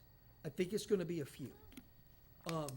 If they've already planned their outing or vacation, if they've already secured a spot, is there any way to have Yeah, some Ms. latitude Ms. with them? Decabellis can speak to that because she's already worked with our union president, and I'm going to let her speak to Okay. that. All right, I met with Mr. Model, and we talked specifically about individuals who had already purchased plane tickets, already put down payments on reservations for condos, or whatever they had planned, that we would work with them. If it is non-student contact time, we talked about a way for them to work ahead, meaning earlier in the summer, come in, get that time, so that they could get their classrooms ready, get everything done, so that it could be a win-win for everyone. If it's a situation where it's student contact time, they would have to use their sick leave, but what we promised is we would not use that against them. Meaning that if they are over their maximum number of 10 days, where an administrator could start to look at whether there's an issue with attendance, we would not look at those days as punitive. that sounds like you fixed the problem. And I do want to That- notice to me, that that sounds like you fixed the the problem. schedule also has the full week back at Thanksgiving, because I've heard a lot of people that have already made plans for Thanksgiving being a week off. My main concern is that we are putting the students first in the achievement, and so I know that there's a personal reason, so many, but when we say so many, we hear about the, I don't know, maybe 1% of the actual 11,000 student population or teacher population. So it's real hard for me to say, well, and I don't want to be, it's important to everybody because of their vacations and things they have planned with their family, even surgeries, even in medical issues. But to say 1 week, I agree, we are moving that way. We're showing an effort to try to offer that extra week to prepare for testing. That's the main concern I feel like that we should try to keep in the center of this decision without just completely upheave, Right. the whole thing. So I agree, I would support option 2, which is starting August 10th. No, 18. No, for the staff. Oh. August 10th for the staff, August 18th for the students. And this day would not have a conflict with changing the planning day. David, So- give me my option 2 back, Well, David. that, Okay, hold on. There we go. So I just wanted to, make some copies of that option. Yeah. Can we take a so break? I don't wanna, let's- I don't wanna prove something and then I hear from Helen or let's Libby take, or any other person that has any problem with this schedule. let's take a break while they Make some make copies and While they're working on copies, if anybody else had any comments, I do want to let you know that what we're doing is not unusual in the state. In fact, the A districts and the high-performing school districts, they had planned to start August 5th, start school August 5th. Their teachers would come back the last week of July. So those districts, because of what the governor signed, are actually going to have to change their calendar. Now they can't start until August 10th.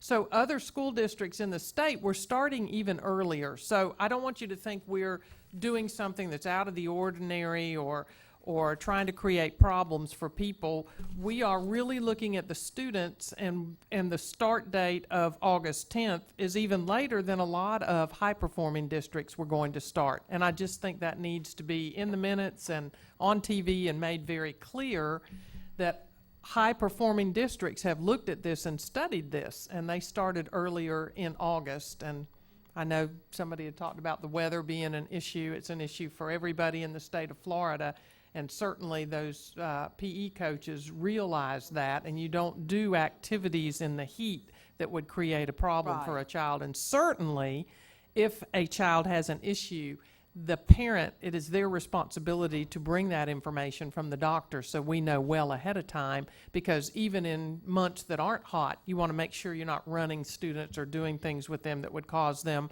an asthma attack or other issues. It's as hot on the 1st as it is on the 31st in Yeah, August. It is. Mr. Chairman, I would just like to, again, emphasize the fact that my concerns with this wasn't shifting the calendar, it was the Without rapidness of the notification. change. It was the implementation of the change. And That- that's why I suggested just a 1 week Right, okay. earlier start date We got during the cart before workshop. the horse. So that, it was, to be clear, that was my question, so. All right, now our little break is ended. We have the option 2 calendar. Does anyone want to make a recommendation? I would just say one thing, Matt, just one No, second. I'm fine. Mr. Then we'll Chairman, get a motion in a second, then we'll have I just discussion. want to emphasize again that the teachers and the staff that have made plans, you need to hear that there is going to be a willingness from the district to work with you, to cooperate with you, so you're not out money, you're not out family time. Students that have arrangements already in place, you will be worked with. You won't just be cut off and thrown out in the cold. That's very important, because when there's a change and communication is not clear, there's confusion, there's disruption, there's all kinds of things that happen. So I just want to be clear that that has been stated in this board meeting, and it is accepted as that's what's going to happen. So, okay. And just for those who may be watching the board meeting, since you can watch it real time with the wonderful technology we have today, that would mean that August 10th and 11th are staff development days, not student contact days, and that the actual pre-planning for teachers would start August 12th, 13th, 14th, and 17th, and then the actual first day for students would be August 18th, and that is a Tuesday. So, Ms. Decubellis, the teachers that may have plans on the 10th and 11th won't be penalized because they cannot attend the staff development. Those are part of their contracted days, so we will work with them to take care of that situation. What we are going to ask, and this is what Mr. Mola and I spoke about, they would have to show us documentation that it was purchased prior to the change in this calendar. We don't want it to be something that they purchased during this time, that it was something that was done prior to, and then we certainly are willing to work with them. I think that's fair. For all the parents that called, and Jeannie for calling, thank you. We need to hear stuff like that, and all the teachers, if you got concerns. Like I said, we're not magic, but we're here for the kids, and I've lost Terry Wright, but I'm looking at this time for I a just want, motion. if there was any other conflict that any department, Anybody maintenance, think of anything? Karen's the only one. elementary Her ed, group the only one, but finance, I have faith in Karen Hughes. I do too. Karen, We She know is- you will. She is in the University of Florida Hall of Fame. I know. And what I I would know. say is, every district, there's going to be some implication of change with the change in calendar. For ours, we have to put it in for teachers and other staff members taking leave, but it is something we're committed to do, whatever is Ready the to call for decision from motion? the board. all right. All right. we'll And call they for a keep motion. their week of Thanksgiving with this Option as two. well. I think it's Yeah. time that we have a motion. Make a motion that we approve option 2, which teachers begin August 10th, students begin August 18th. I need a s- I second that emotion. Have a- I second that motion. have a- Sorry. I have a Second, motion, Daddy. I'll start singing for you. Sorry. Sorry. and Ms. Crawford seconded that emotion. Yeah, Motion. good song. Jeannie, that's good. Okay, any more discussion? All in favor say aye. Aye. Aye. Chair votes Aye. aye. 4-0. Thank you, board, and let me again remind you what we do every day. I want parents in the community to understand, every decision our we make kids. is a difficult decision. Thank you, We Jan. look at it first on how it helps students and affects those students, and secondly, how it would affect parents in the community, because that is what we're charged with doing by the legislature, so. And look, I just want to say, I'm sorry. With what I do, I should have been more attentive to the Me change too. management process, particularly the implementation phase, and I wasn't. So, a lot of that's a hit on me, so I do apologize, and I will do better. Me too, mea culpa. Ms. Criswell, if you try to recommend something to me again, Will you listen? pinch me. Yeah. Yes, ma'am. I've told you to hit them. Okay. Did I say that on Well, I was trying to make up for the school time thing, but it's all good. All right, item number 3 under new business is discussion and consensus to advertise deletion of policy 1362.02 and amendment of policy number 1362, 3362, 4362, 5517, 5517.01. So moved? Have a motion? Do we have to advertise each one? You just need consensus. You just need to All right. advertise. Consensus to advertise. Ms. Crawford? It's fine with me. Advertise? Advertise. Advertise. Okay. All right. All right. Board reports. Auditor, anything?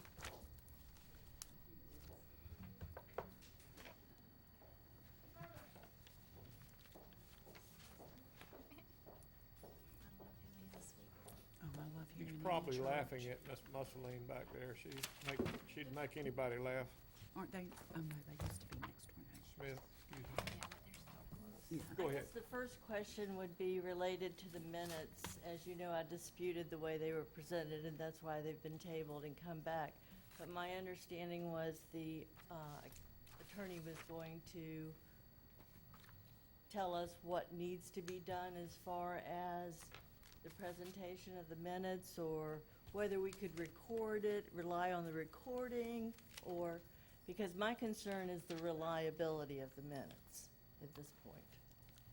Rocco, I would think any taped recording of the meeting would be Send us an email. proof positive. Charlie, send us an email. on that. Yeah, so Mr. Chairman. I assisted Charlie in doing some of the research on that. There's an actual public policy, that Putnam County policy in place, that there needs to be written minutes as well as recording, and that's based off of a Florida statute.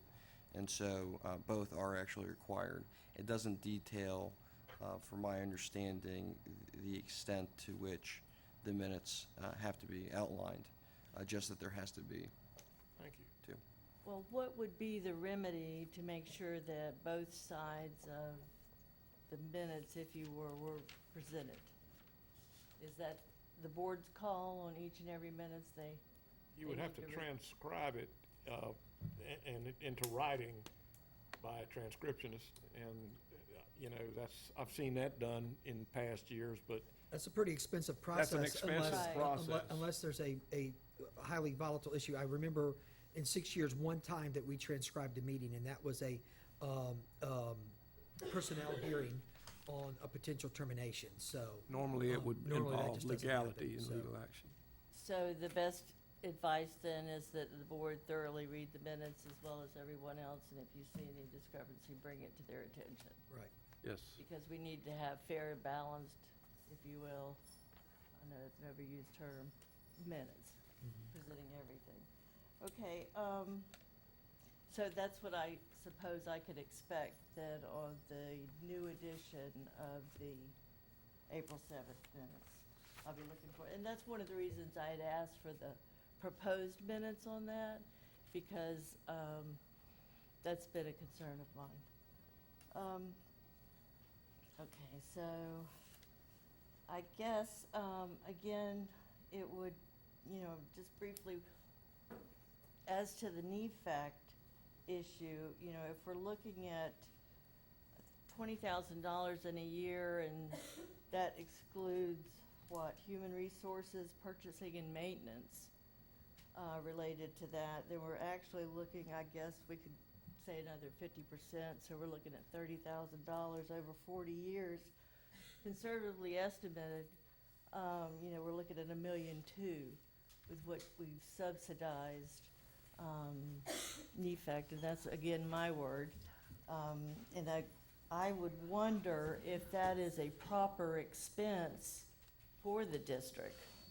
If that would be It's probably not, and that's why I told you that in past years, board members called and wanted to raise rates on NEFAC, and NEFAC, superintendents from the NEFAC districts came and offered to take the entire place to their district to put the payroll in their county that goes out, and the local people that work there for, really relatively nothing. So we've been Related. through that a lot of times. And I see. but what you're talking about is exactly right, and it needs to Right. be calculated to give to the superintendent to take back to that NEFAC board. Yeah, because that belongs to the children. That is correct.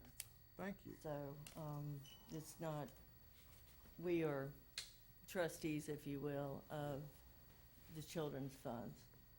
And so now I have a serious concern about that. But could I just add that I think what was weighed over the years is the fact that we, as a Putnam County School District, are the largest employer.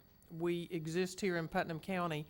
They and what the other districts pay comes to this district to pay the people who are there as employees.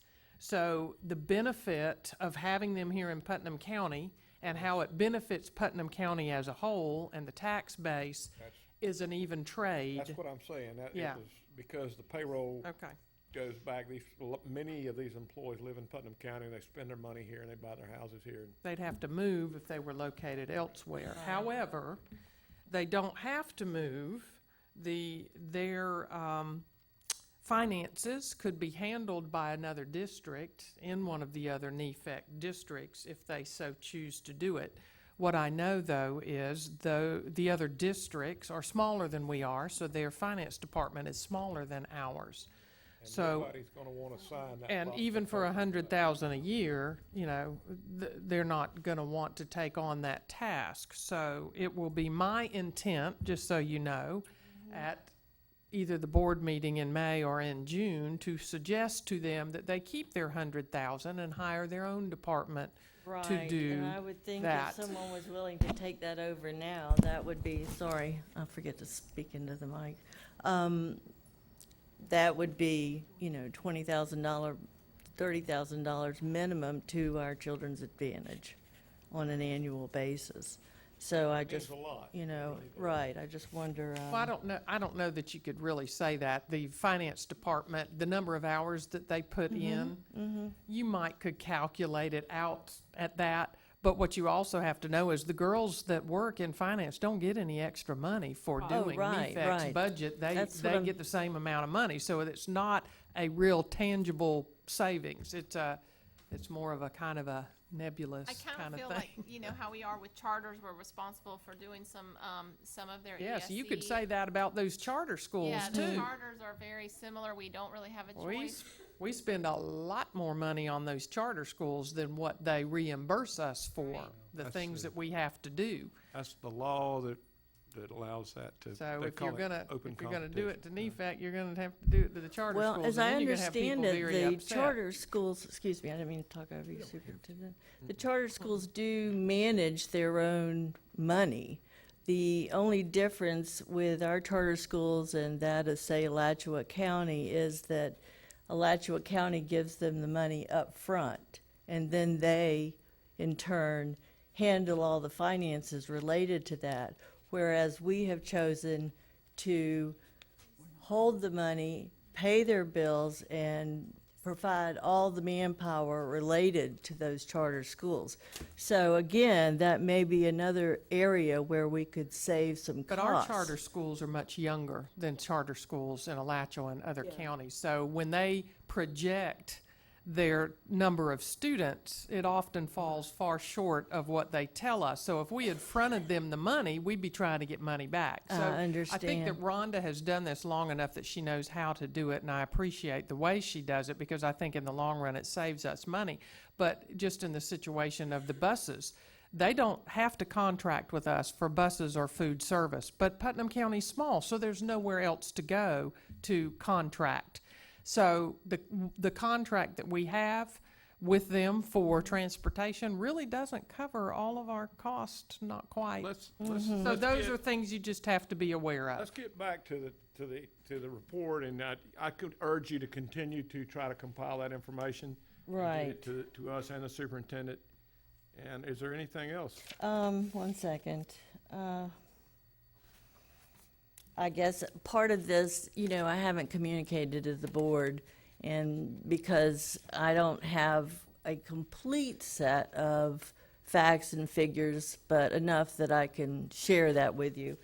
But again, that's one of the reasons I ask you to visit with me, because there's a lot going on that you're not aware of because of confidentiality. Truthfully, I'm not prepared to discuss these things in public off the cuff, but at the same time, I want you to be aware that there's multiple things going on, such as this, that I haven't shared with you as yet, unfortunately.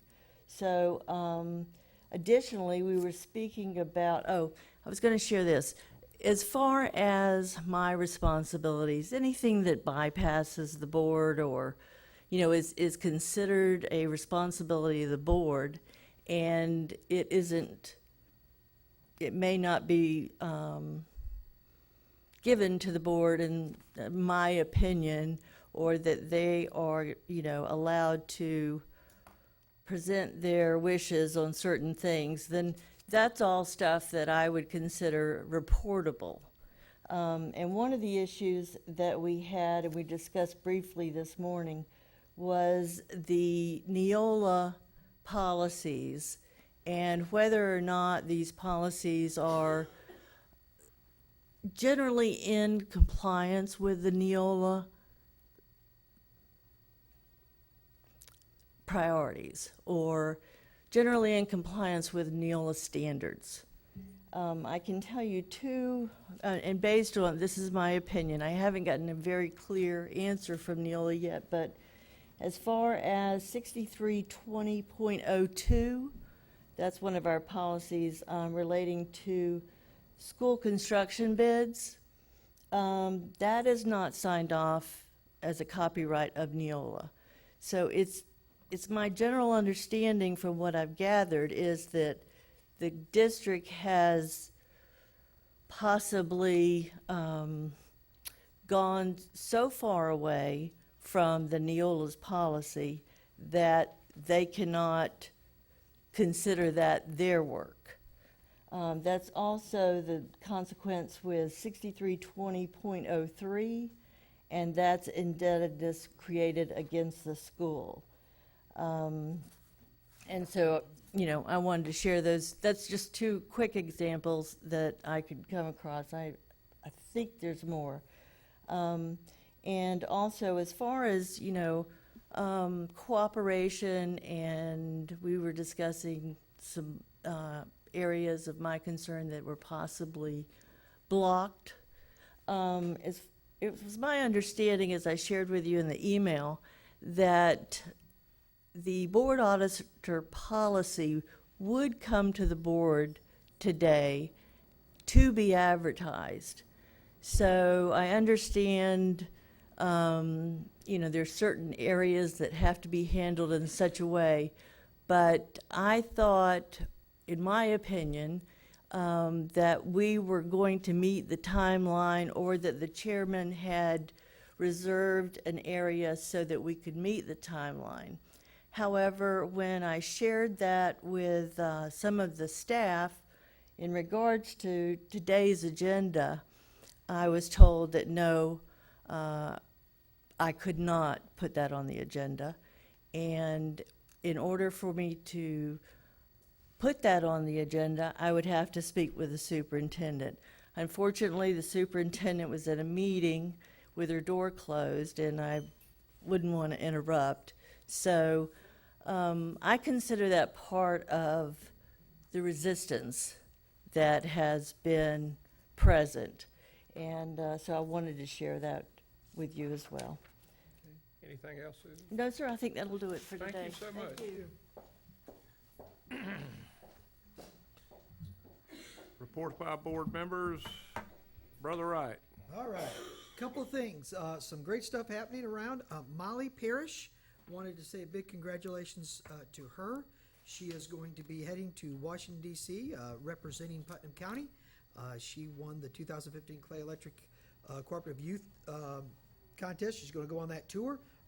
Molly's a good friend of my daughter Madison, and is a great kid, and is going to represent us very well.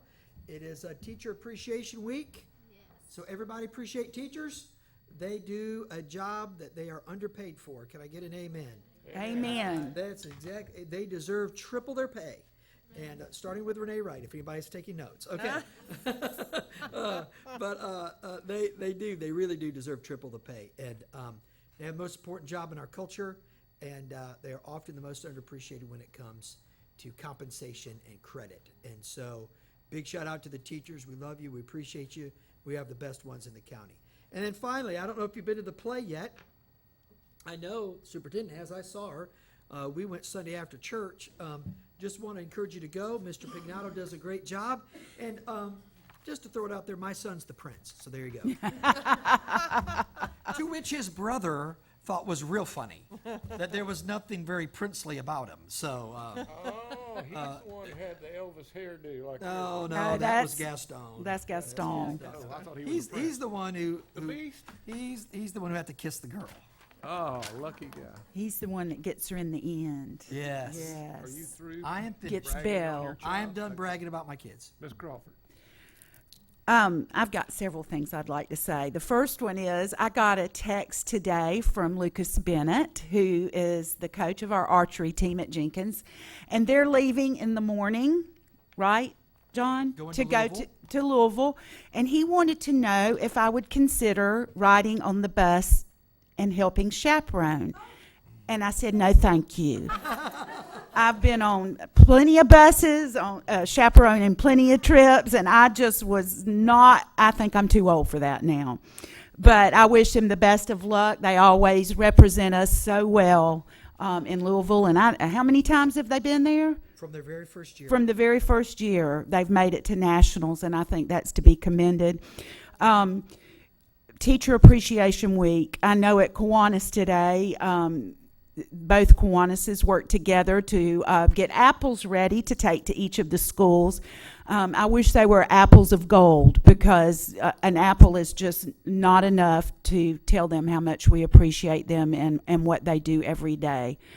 And lastly, I would like to mention that I went to Truancy Court last week along with Mr. Weaver and Mrs. Weaver, and I walked in there and I almost fainted because it was packed to the gills, and I'm thinking, oh my God, we've got this many kids that are truant.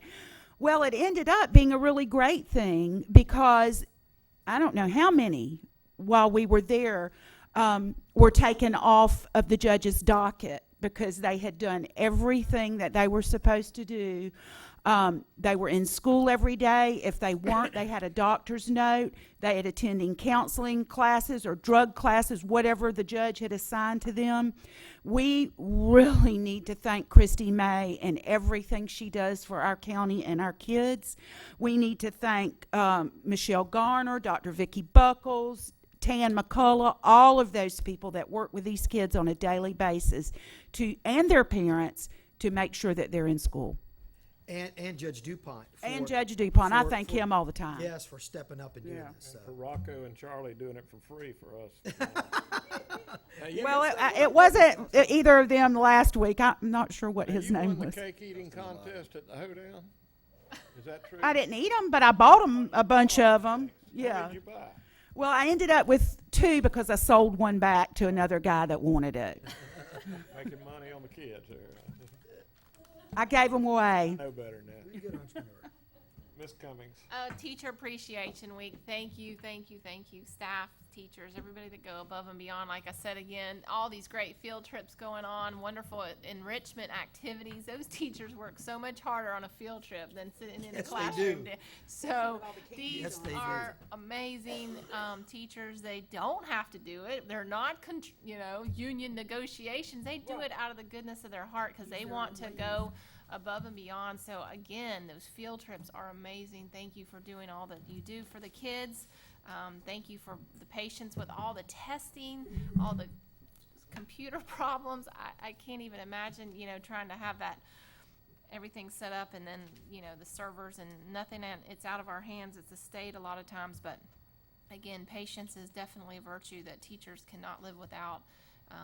Great things coming up, all these wonderful receptions. These are the best part of the year. We get to recognize top 50 8th grade honors, top 50 scholarship for all the graduates. I mean, these kids work so hard. The technology is tonight at 7 o'clock at Palaca High. So anybody that would like to come see all our great technology stars, that is tonight at 7. And again, I do want to say something about the race that I help with. Nikki Hawthorne, food director, came and did the Feed the Need, race us to the finish line of hunger this Saturday. 5K starts at 8 a.m. The fun run is at 9 a.m. at the riverfront. So they do an amazing job. We have lots of great sponsors. We raise thousands of dollars for the weekend snack pack program that is going so well. So again, show your support and get in shape too this Saturday, 8 or 9 a.m. So thanks. Nikki, let me make a shout out on that. At our church, we've taken the backpack program on as one of our mission projects. Just want to encourage local churches to consider that. Ed Killebrew heads that up at our place, and we're able to donate literally thousands of pounds of food products a month, and it's just by making it available for people to give. So. And he came through. There was a school that didn't have enough to fill the bags, and they contacted me. And before it would take a check requisition and a purchase order, your church came to the rescue. The next day had this food delivered. So thank you. It takes a partnership and helping these kids, and it doesn't go unnoticed. Well, yeah, and I just want to encourage all the churches out there to do that. And if you're listening, please contact Nikki, and she'll tell you what to do. That's right. Kiwanis is helping too. Yes, you guys do. You are. It's amazing partnership with so many organizations working together. Thank you. Are you through? I'm done. You second that emotion? Ms. Crawford, that was one of the best I've ever heard. Glad you can laugh at Beauty my and expense. Beauty and the Beast was wonderful. I took 4 grandchildren and 2 daughters, and we went to see it and had a Were they scared of the beast? Beauty and the Beast. No, Okay, no. I just want to make sure. No, they were more scared of Gaston. No, I'm kidding. It was wonderful. I had some people who never had children in this school system turn around and say, "This is great. This is a great school system because of the opportunities for children." And I was very pleased to hear that, because we know we're better than the statistics show. And I'd like to thank all of our staff and employees for everything they do to help our kids every day. Makes a difference in our lives. And Jeannie, it was really a pleasure to have you and your son here today. And I'm glad that we were able to work out a good way to go. And I've enjoyed sitting here today and getting back into being a chairman for a while, because this is an interesting job when you listen to all the things that go on. But I'm glad we made some ground on this. And for those that are not happy with this last choice on the school starting time, I'm sorry. It's just the way it is. Ms. Criswell? Thank you. I'm so excited. This is Teacher Appreciation Week, and I've sent. Skip Rocco, because he doesn't really need to go. He's probably, we'll let him talk if he wants to, but he probably rather not. Teacher Appreciation Week, we have absolutely fabulous teachers all across Putnam County. If you don't believe it, get out and see what they're doing. And one of the ways that you can see what they're doing is if you would pick up a newspaper. Palaca Daily News has this. We do this once a month. And if you look through at all the many things that are going on, what really is impressive in this first page It talks about some of our teachers. One of them has just been accepted into the doctoral program at FSU. We also have a teacher, Jessica Cole, at Interlochen High School. She was accepted into a fellowship program, the 2015 Monticello Teacher Fellowship. Only 30 teachers across the nation are chosen, so that's quite special. And I believe at the last meeting you all got to see that Eileen Mateau, who is one of our psychologists, actually our lead psychologist, was chosen Psychologist of the Year. These are tremendous accomplishments. These are just a sampling, a small sampling of the fabulous people that we have in Putnam County, and I can't tell you how proud I am of all of them. If you go through this, you will look and see lots of different kinds of things happening at the different schools in Putnam County. One I particularly like at Mosley, Hannah Wickstrom's class.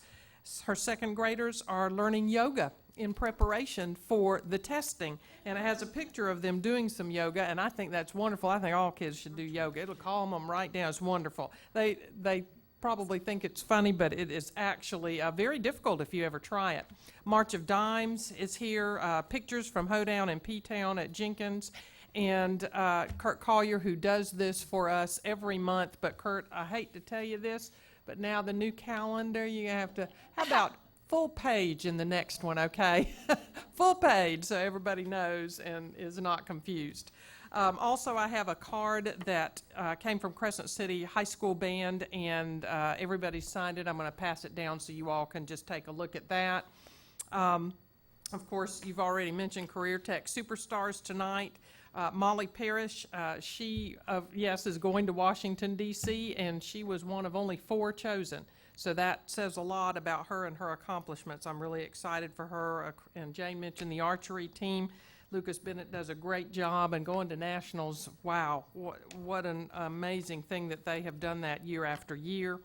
Also, along with Kiwanis, the Delta Kappa Gamma sorority did big bowls of candy. I don't know that Nikki Hawthorne left, didn't she? Okay, I don't want our food service director who's trying so hard to get us healthy, but they did big bowls of candy for each of our schools.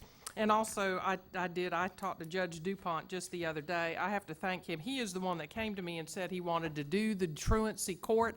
Never has it been done before in Putnam County, and it's awesome, and it's making a difference. And as Jane saw, that room was packed, but it was packed because all of those kids and parents were doing what they were supposed to do, and that is tremendous. It was something we couldn't do, but he was able to accomplish that, so I thank him. And yes, sir, I know. Go ahead and bang that gavel. I'm done. No, I think Rocco may have something. Just real quickly, I want to say thank you to the staff. I know I'm newer to the firm, and I'm learning a lot quickly. And everyone's been wonderful, and the staff has really helped me to make sure that when we have an issue that we resolve it as quickly and as efficiently as possible, so thank you. But that's it. Thank you. That concludes our meeting. Kurt, will you call the paper and tell them about